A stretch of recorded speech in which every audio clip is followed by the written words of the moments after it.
You know, as we begin to think about goals and dreams, given my circumstances, born in an abandoned building on a floor, being adopted, being labeled educable mentally retarded, failing twice in school, no college training, never worked for a major corporation, to believe that I had something of value. Have you ever thought about something you wanted to do and you talk yourself out of it? It's very important to realize that I found that most people fail in life not because they aim too high and miss.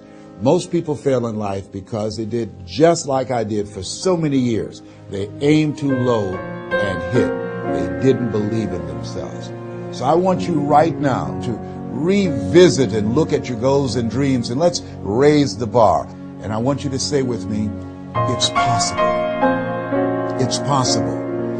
It's possible. I can do this. I can make this happen. No matter how bad it is or how bad it gets, I'm going to make it. It's possible.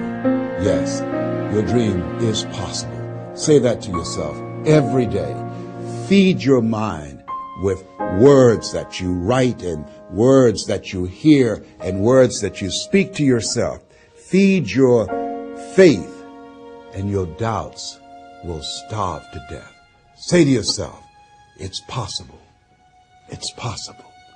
It's possible. Even when you have no evidence to point to, say to yourself, it's possible. There's nothing as powerful as a made-up mind. It's a struggle sometimes to do that, especially when you have people around you telling you that it's not possible, that you can't do it.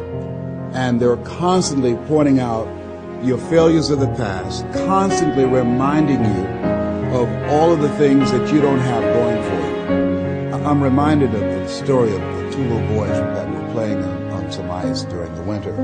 And as they got further out on this ice, one fell through the thin ice. And so the little fellow that was still on top of the ice, he was trying to save his little buddy.